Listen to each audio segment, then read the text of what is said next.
Hey, I'm Andy Black.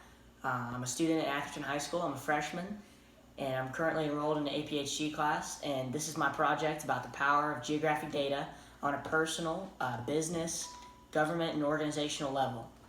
And I have my dad here today, Phil Black. He's an executive for a telecommunications company. And I just wanted to ask, you know, Well, thanks for having me on, Andy. I think we've used geography quite a bit. We've lived in Atlanta for how long? 6 years, yeah. Now we're back in Louisville, so in the Highlands. So you're right. Used geography quite a bit for work, and we've also used it quite a bit in our own personal life. So I appreciate you having me on to talk about it. So how would you use, say, geographic data at your job? For business on a daily basis, great question. One of my responsibilities, Andy, as you know, is sales, and part of our sales distribution is retail, right? And we actually use geography as one of the main determining factors on where we would put a retail location, for example. And we would use things like maps, satellites, to help us understand how easily can we get in and out from both directions on the street, for example. Is there parking space? Right. What are the other retailers around the shop that we're thinking about putting in to help us determine if it's a good place to put it. And I'm sure census also plays a big role in that, 100%. Looking at demographics, income, just the whole anatomy of the area.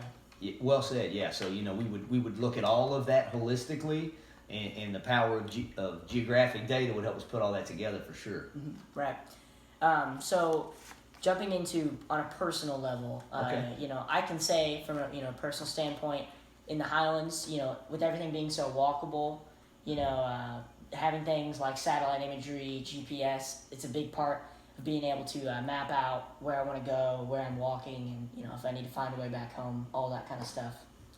Yeah. And, Have you ever been lost in Cherokee Park, for example? Right. Yeah. You can use that to help you get out. Yeah. Throwing it back to you. I know you used Zillow as one of the apps in Atlanta while we were finding a house. Yeah, you're 100% right. I was always had my face down in Zillow, and it really helpful in an area on a personal level when I wasn't familiar with the area. I could use Zillow to not only show me the streets and the kind of the grids, but they would also help me with, what was in a given school district, what the average price of the home went to, down to a household and street level. So, really powerful stuff to have at your fingertips for sure. And and Zillow is a big part of that, since the school districts are such a big part of the driving the price of real estate in that area. Yeah, you're 100% right. And it's a little different in Atlanta rather than it is here in Louisville, and we may chat about that here in a little bit. But the geographic outline of a neighborhood would totally drive the cost of the house based on where your district is for. So you're 100% right, Andy. Right, and so back to the school districts. Comparing Louisville to Atlanta, pretty different with some similarities at the same time. So JCPS, I would say, they have their hands full in terms of things like bus routes with the magnet options that students have. So it can make the bus routes more complicated with the depot transfers, and just the routes can just be more complicated in general. And being able to map these routes out through tools like satellite imagery, just GPS, all those things is a vital part of being able to map that out. Yeah, so I think you're kind of touching on how organizations would use geographic data. Mm-hmm. Yeah, 100%. You're right. I think for JCPS, because of, you've got different options with magnets, that the school system getting to and from all these different areas is more complicated than what I touched on in Atlanta. You're 100% right. One example that I can think of though in Atlanta, of how organizations, organizationally, the Fulton County School District would use it. Bus routes were more simple because you went to school where you lived, but regularly they would redistrict neighborhoods based on population, how many people were going to go to that school to kind of help from overcrowding and those kind of things. So different cities, different organizations, but they both still use geographic data. And some of the things about the districts changing and the areas that are mapped out could also be off census, with gerrymandering as well.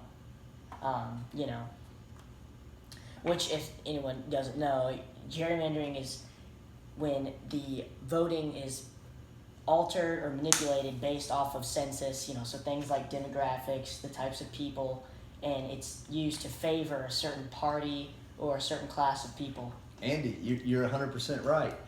Mm-hmm. I think we're talking about the power of geographic data, but what can, so I'm glad you had me here to chat about it. It's something you guys are studying in school because it's a powerful tool, but what can be used for good can also be used for bad. So, that's an important point that you bring up. Yeah, and that's kind of would be like a bit on the gray area of organizational government, but some good things that government could use geographic data for would be things like mapping out if an area for like a park or a public establishment, things like if there's an area that requires some preservation because of pollution. Great points. Yeah, 100%. Things like that, to just be able to preserve these areas, and being able to map that out and use satellite imagery, all those tools is really important.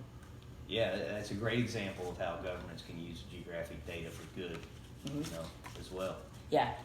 So I think that we hit all the points. I think this concludes our discussion. Thanks, for being on the chat. I think that really that sums it all up about the power of geographic data.